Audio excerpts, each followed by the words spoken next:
We're out here today doing a little maintenance video on early spring cleanup. So we have 3 sugar maples. We're standing just west of the driveway at this property that we installed about 1.5 years ago. A little overview of the house there. A lot of Colorado timbers, and that's kind of what we tried to duplicate there. So we're going to go through the landscape and just kind of see what needs to be done as we walk up here. On the right side over here, you're going to see some Karl Foerster feather reed grasses. You can see about the size they were back in August and July. Those need to be chopped off about 6 inches above the ground. We have some drift roses there that need to be chopped off about 12 inches above the ground and kind of shaped a little better so they're not so out of control. Boxwoods here, very slow growing, not a lot going on. 3 more Karl Foersters, those need to be chopped off about 6 inches above the ground. Drift roses, again, 12 inches, and just try to shape those back. They can be wide because there's a lot of room in the landscape for those plants. In the back you have a lithorum, which is a purple flower. It needs to be chopped off. It's just a perennial at the ground. We have 4 Zagreb Coreopsis in the front right here. Those need to be chopped off at the ground. Actually, there's a little bit of greenery in there, so if we can just chop that maybe half as much as where the greenery is there. Yews, don't really need to touch those. Not a whole lot in the pots. Over here, we had quite a bit of slope. Wanted to show you this. Really excited about these. Are little blue stem grasses that are orange right now. Still looking amazing. Those all need to be chopped off about 6 inches above the ground. So we have enough slope right here, as you can see with the foundation and siding there, that we could have installed a retaining wall. Instead, we try to utilize the slope. We put in a dry creek bed, boulders, little blue stem grasses. There's some drift roses in there. There's some Zagreb Coreopsis that needs to be pruned. There's some weeds you'll see in the landscape. There's different weeds. This landscape hasn't been taken care of since probably October or September of last year. So super low maintenance. It's looking great. Edgers, see the concrete edging going around there. Kind of delineates between the lawn and the landscape there. The larger boulders give you a neat texture. Didn't zoom out here for just a second. Aspen, quaking aspen off this side, which kind of accentuates the Colorado theme.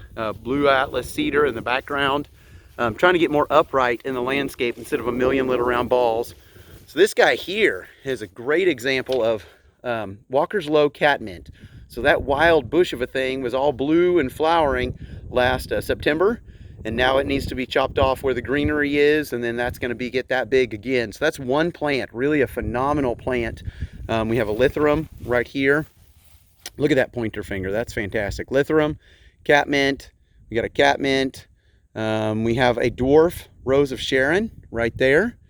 Little yew that is just kind of getting established. Drift rose, little blue stem, drift rose,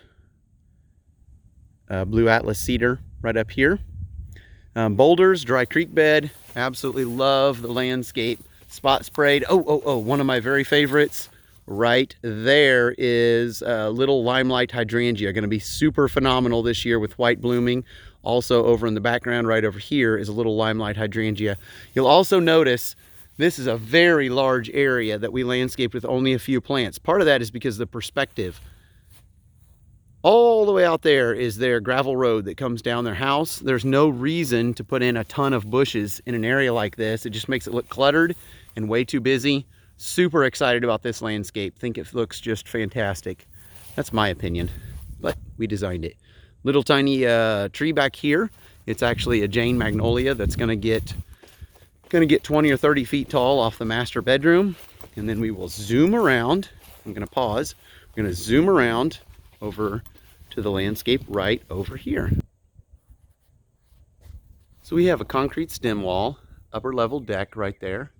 Concrete stem wall. Put the little blue stem grasses up kind of as a visual block, but we don't want to create a total block because from their 2nd story deck they have a phenomenal view, so we don't want to put large landscape in this area. We softened this up, concrete edging to delineate between the turf grass. Winding roses Weigela here, little blue stem there, Hicks yews up top. We have a Jane magnolia right here. Walker's Low catmint, 1, 2, 3.